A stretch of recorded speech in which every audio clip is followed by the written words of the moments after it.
Melanie Martinez is like a pop star plucked from the imagination of Dr. Seuss. The 21-year-old singer-songwriter wears oversized hair bows and a bright-colored lip, and she sometimes paints graphic teardrops on her cheeks. But there's a complexity behind her baby doll aesthetic. Her music tells tales of drug abuse, depression, and family dysfunction through the optics of a wide-eyed teenage girl. Martinez's debut 2015 album, Cry Baby, which is also the name of the singer's alter ego, details the existential crisis that one faces at the brink of adulthood.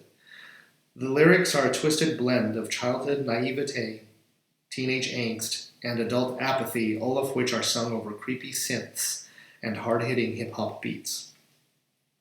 It didn't take long for Martinez to develop her fiercely loyal fanbase, which is now millions deep. Her first and only album has been certified gold, and she has plans for a second tour in the fall.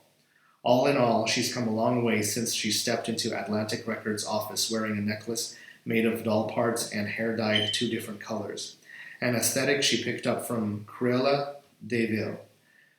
We spoke to pop's greatest anomaly a day before she played Lollapalooza about fantasy versus reality and what we can expect from her sophomore album. I had the pleasure of catching your set at Panorama. Did you get to see anyone else play? I didn't really get to see anyone play at Panorama. I have really bad anxiety after I play and before I play. I just need to chill out and smoke some weed or watch some cartoons. I'm not really much of a socialite when it comes to hanging out at festivals and stuff like that. But hopefully, I'll get to see a couple of people play tomorrow at Lollapalooza. Kehlani is a good friend of mine. She's playing tomorrow as well. I think at the same time as me on another stage. So I don't know if I'll be able to catch her set, which I'm really bummed about, because she's incredible. A lot of artists feel nervous before a performance, but you said you feel anxious after as well. Why is that? I don't know. I have anxiety all the time, like right now, during interviews. I just need to chill more often, I guess. After Panorama, it was really hot that day, so I was focused on getting into air conditioning, really. She laughs. That was the first thought in my mind. You created a character for the first album named Cry Baby. How closely does this character resemble your reality? Well, I knew for a while that I wanted to name my first album Cry Baby. I didn't really know why. At first, I was just really into the name, and then I started thinking about it more and realized that I was called a crybaby and made fun of a lot when I was younger for being overly sensitive and emotional. Growing up, I feel like a lot of people are taught that being emotional is a weakness, and I really wanted to overcome my insecurities with feeling out of control with my emotions. I wanted to write a song that would help me deal with that, and Cry Baby was that song. I felt like that was me. It was just a self-description of how I've always felt my entire life. Since the character is representative of you and your emotions, are the songs all based on your life as well? I continue to write songs within the children's theme, but also always making sure there was some sort of adult content behind everything, or an adult story or situation. There are some songs like Dollhouse, Tag, You're It, and Milk and Cookies. Those songs, I don't personally connect with the actual subject. I have a great family life, and my parents are super supportive of everything that I want to do, and I'm grateful for that. But I had a lot of friends who had issues with their families, so I've always loved writing songs about things that a lot of people don't usually write about, because it's an uncomfortable subject or just depressing or whatever. To me, I think it's really important that everyone has music that they can connect to, and music that will help them, because music is therapy for me, and I always want my music to be that for other people as well. What's a song you closely relate to? Mrs. Potato Head, because that song is just about feeling the need to change how you look to fit a certain standard, but the idea came from the visual of Mrs. Potato Head and how you can pull apart the pieces and change her face, and how that couples with plastic surgery. When I wrote that song, I was going through a lot of personal insecurities about how I looked. Do you think Melanie's beautiful? Mm-hmm. Me too. And it was a reminder that I'm beautiful the way that I am, naturally, even when I don't feel like it. I wanted that to be the message for other women as well who are struggling with the same thing. There are still people in the world who need songs to connect to and help them with their everyday battles. It definitely doesn't go unnoticed. You have such an incredibly fervent fan base. Who do you think is connecting with your music?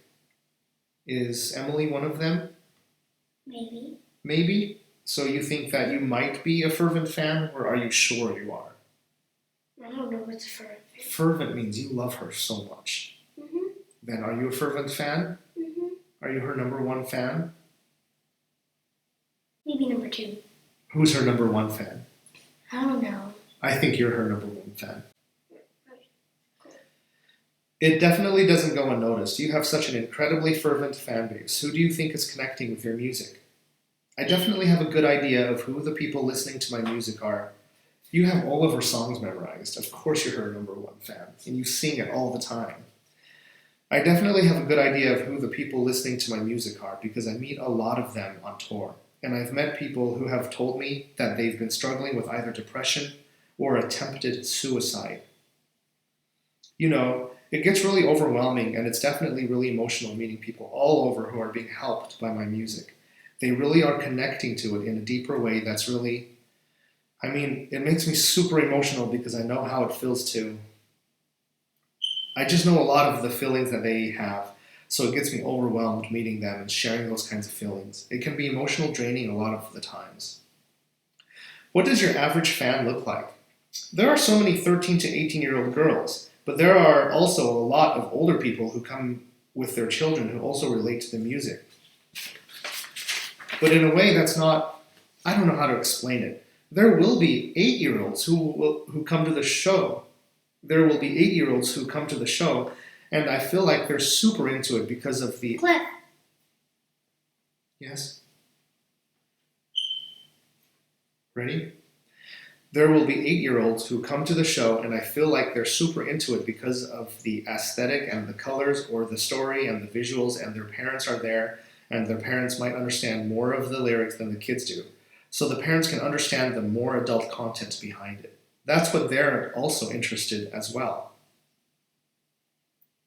Looking ahead, do you think you'll always sing as the character Crybaby? Crybaby is just so close to my heart in a way that I feel so connected to the character, or like I am the character. I really want to make sure that all of my albums connect and tell a bigger story in the end. I want this to just be the beginning of Crybaby's story. For the next album, I can't say what it's called, but it's basically done as far as the songs go.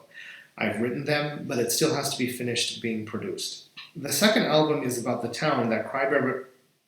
Crybaby.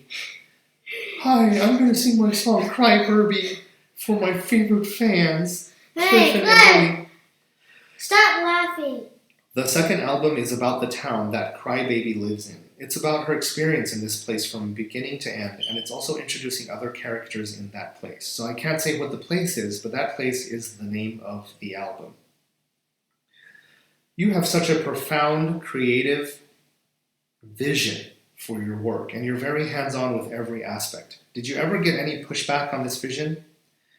There were obviously a couple battles in the beginning, just because as a new artist on any label, it's going to be hard, whether you have a vision or not.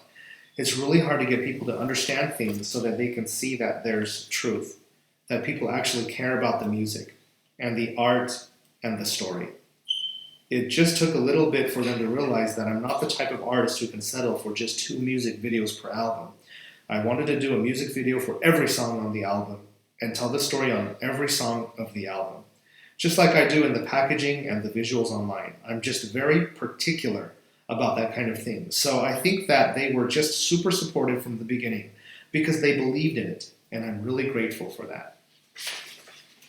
Hey, Cliff, look. I brought the poetry book.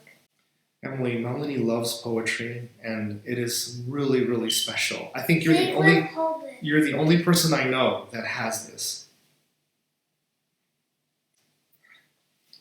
Can you speak a bit more about your creativity as a child?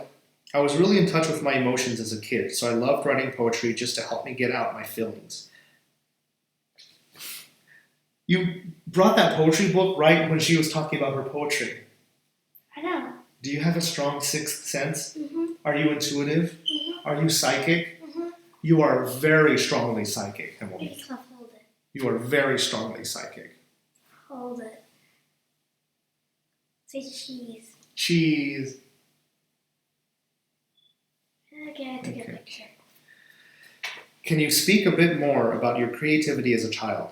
I was really in touch with my emotions as a kid, so I loved writing poetry just to help me get out my feelings. Poetry. It was really important growing up for me to do that, and my parents were just super encouraging. And then growing up, over time, I got really into photography. Do you know someone who loves taking photographs and videos? Me. And who else is like that? Mommy. Yes. I got really into photography, and I think But that's... my mommy likes deleting if she has a copy of one. Yeah, and then Roro and Lexi are kissing again. Mhm. And then growing up, over time... Well, Cliff, do you think I deleted your videos before? I hope not. Yep. Okay, well, don't do That's it why anymore. I'm so smart. And Okay, you're so weird. don't do that anymore. I did it. Okay, good. Did you not hear me? And then growing up, over time, I got really into photography, and I think that's what sparked having a need for visuals to accompany music. I think that came from being a photographer and thinking about fun ways to shoot my friends and have them... Can you show me your teeth? Not right now. I'm almost done. Can you speak a bit more about your creativity as a child? I was really in touch with my emotions as a kid, so I loved writing poetry just to help me get out my feelings. It was really important growing up for me to do that, and my parents were just super encouraging. And then growing up over time, I got really into photography. And I think that's what sparked having a need for visuals to accompany music. I think that came from being a photographer and thinking about fun ways to shoot my friends and have them wear really cute, frilly, silly outfits.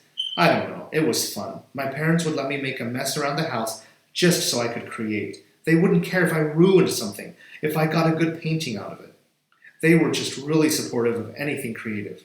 I'm really grateful because I know that a lot of people don't have that. Who is encouraging your poetry? Melanie? Right. And who's encouraging your photography, letting you use their cell phone all the time, even if you drop it? What did you say? Because Who is letting you use their cell phone to take pictures and videos and even put in a special memory card, expensive one, even though you drop the phone frequently? Who's letting you do that?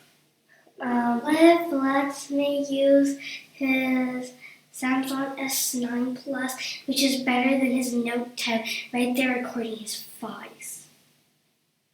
To encourage you to do what? Take pictures. To be a photographer? Like who? Melanie? Yeah. Well, Cliff, your iPhone is pretty bad at recording color. All right, Emily, let's focus on this. Oh no, you just stopped. Are you going to continue? My parents would let me make a mess around the house just so I could create. They wouldn't care if I ruined something, if I got a good painting out of it. They were just really supportive of anything creative. I'm really grateful because I know that a lot of people don't have that. Do you play around with photography outside of this project, or is everything just focused on promoting Crybaby? Right now, everything's super focused on the character and the story. I'm going to have so much work to do. I have 3 more music videos to shoot for the current album. I just shot a double music video for Tag, You're It, and Milk and Cookies, and I just finished editing it. It has to go through color correct and all this stuff. It might take a couple weeks. But once I'm done putting that one out, I'm going to have those next 3. I'm planning on making a music video for every song on the next record, too. So that's going to take forever. Looking back at your work, what makes you feel the most proud? I feel like this is such a good question for any human who is working in any... the song called Human? Mm-hmm. Okay. Looking back at your work, what makes you feel the most proud? I feel like this is such a good question for any human who is working in any field, really. It's so interesting because I don't think that anyone ever thinks about things like this. But I feel like it's just the journey alone. Every bit of it is worth it because I get to express myself through art and music, which is crazy. That's my job, to express myself through art and music. I'm so lucky.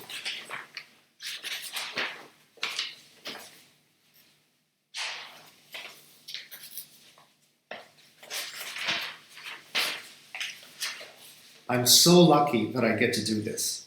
Is Melanie very appreciative of everything? Mm-hmm. Is Melanie full of gratitude all the time? Yes. Yeah. Having an attitude of gratitude is the best thing that can help you in your life. I'm so lucky that I get to do this, Melanie Martinez says. And I'm aware that I'm very lucky to be able to do this. So every day, even if I have shitty moments and feel like I'm putting all of this work into nothing, I know in the end it's always worth it because I get to do something that makes me genuinely so happy. When I finished the Crybaby album, I just felt so good because it took 2 years of writing and thinking about the music videos and how I feel after every single music video. It doesn't matter if people like it or if they hate it. I got to express myself.